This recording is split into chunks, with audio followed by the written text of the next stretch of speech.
জীবনে চলার পথে এমন একটা বর পেলে কি লাগে, সব মেয়েরাই চায় একটা ভালো জীবনসঙ্গী পাক। তেমনই আমি অনেক ভালো একটা জীবনসঙ্গী পেয়েছি যে আমার কষ্ট দুঃখ সব কিছুই বুঝে। হ্যালো এভরিওয়ান, গুড মর্নিং সবাইকে। আশা করি তোমরা সবাই খুব ভালো আছো আর আমরাও কিন্তু বেশ ভালো আছি।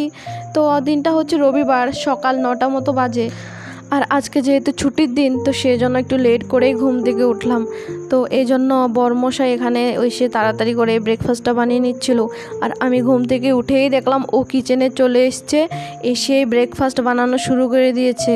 আর জানেন, এখন যদি আমি ঘুমিয়েও থাকি মাঝে মধ্যে ও আমাকে ডাকে না, যদি চা খেতেও ইচ্ছে করে নিজে চা বানিয়ে খেয়ে নেয়। তারপর আজকে দেখুন আমি এখনও ঘুমোচ্ছিলাম, উঠিনি, তো উঠেই দেখি ও নিজের ব্রেকফাস্ট নিজে বানিয়ে নিচ্ছে।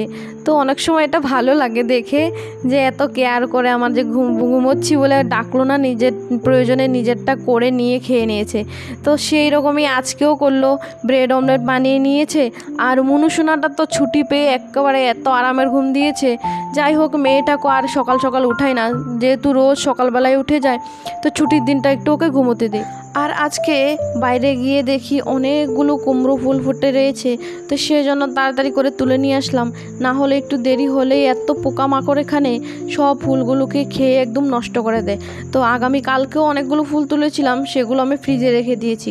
প্রথমে তো ভেবেছি ফ্রিজে রাখলে মনে খারাপ হয়ে যাবে, কিন্তু না জানেন, ফুলগুলো গাছ থেকে তোলা মাত্র যেরকমটা থাকে সেরকমটাই এখনও রয়েছে।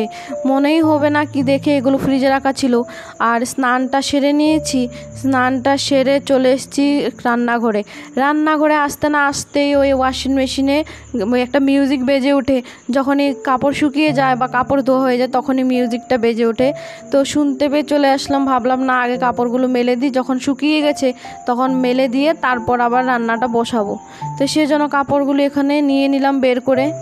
আর আজকে কাপড়ও এতটা ছিল না, শুধু ওই পরনের ওর ইউনিফর্মগুলো আর মনুসোনার স্কুল ড্রেস ছিল, তো এতটা বেশি কাপড় হয়নি, সেই জন্য আমি হাতে করেই নিয়ে চলে গেলাম। তো আজকে ছুটির দিন হলো, রান্নাটা কিন্তু অনেকটাই সাধারণভাবে করব, মানে মাছ মাংস কিছুই করব না। আজকে নিরামিষ রান্নাটাই করব। এখানে করলা আর আলুর সবজি করব। আর কালকে কুমড়ো ডাঁটা রান্না করেছিলাম, তো পাতাগুলো কিন্তু আমি ফ্রিজে রেখে দিয়েছিলাম, এখনও কিন্তু খুব সুন্দর রয়েছে। আপনারা কিন্তু দেখাবো একটু পরে, দাঁড়ান, দেখলে বুঝতেই পারবেন না যে এগুলো এই ফ্রিজ থেকে নিয়ে আসছি এখন। তো এতটুকুই করব, কুমড়ো পাতার ভর্তাটা করব আর ডাল করব। আজকে রেসিপি এতটুকুই থাকবে, দুপুরের খাবার এতটুকুই থাকবে, এর বেশি কিছু করব না। তো চলুন আজকে রান্না করতে করতে আপনাদের সঙ্গে আমরা যে কোয়ার্টারে থাকি সেই কোয়ার্টার নিয়ে একটু গল্প করি। বেসিক্যালি আমাদের যত জায়গাতে ফ্যামিলি কোয়ার্টার রয়েছে, কোয়ার্টারগুলিতে সাধারণত 2টা রুম থাকে, একটা বড় হল থাকে, তারপর একটা kitchen room, basin area, latrine bathroom আর একটা ব্যালকানিও দেওয়া থাকে। তো রুমগুলি কিন্তু অনেকটাই বড় হয়, আমার ভিডিও দিকগুলি দেখে হয়তো আপনারা বুঝতে পারেন। আর এছাড়াও কিন্তু কোয়ার্টারের ভেতরে যত ফার্নিচার রয়েছে, যেমন চেয়ার টেবিল, চারপাই, ঘুমানোর যে বেড, তারপর জুতার র্যাক, তারপর ডাইনিং টেবিল, সব কিছুই কিন্তু অফিস থেকে আমাদের দেওয়া হয়। আর নিজস্ব জিনিস বলতে যেমন কুলার, ফ্রিজ, ওয়াশিং মেশিন, তারপর রান্নার গ্যাস ওভেন, থালা বাসন, নিজস্ব জামা কাপড়, তো এতটুকুই থাকে নিজের জিনিসপত্র। আর অনেকে তো যাদের বাড়ি পাশে হয়, ওরাও কিন্তু আবার বাড়ি থেকে নিজস্ব নিজের বেড, তারপর ওয়ারড্রব এগুলো নিয়ে আসে। আর কেউ কেউ তো সোফা সেটও নিয়ে আসে, জানেন। আর আমাদের বাড়ি যেহেতু ত্রিপুরায় অনেকটাই দূর হয়ে যায়, সেহেতু জানেন আমাদের জিনিসপত্র নিতেও অনেক ভয় লাগে। আর এমনিতেও এত জিনিস হয়ে গেছে, কোনো সময় তো ভাবি যে কি করে যে বাড়িতে নিয়ে যাব এই জিনিসগুলো। তো গল্প করতে করতে দেখি পেছন থেকে মা করে ডাকছে, মানে মনুসোনা ঘুম থেকে উঠে পড়েছে। তো ওকে বললাম, যাও তুমি ব্রাশ করো। তো যতক্ষণে ও ব্রাশটা করে নিচ্ছে আমি বেডটাকে একটু ভালো করে সেট করে নিলাম। আর রান্নাটাও কিন্তু এখনও কমপ্লিট হয়নি, রান্নাটাও কিন্তু চলছে, কড়াইতে আমি সবজি চাপিয়ে দিয়ে এসেছি। তো চলুন, বেডটাও গুছানো হয়ে গেছে আমার, যাই এখন গিয়ে মনুসোনার জন্য একটু ম্যাগি বানাতে হবে। আর এখানে দেখুন আমি যে বলছিলাম কুমড়ো পাতাগুলো, সেই কুমড়ো পাতাগুলো এখন ধুয়ে ভালো করে মাঝখান বরাবর চিড়ে নিয়েছি।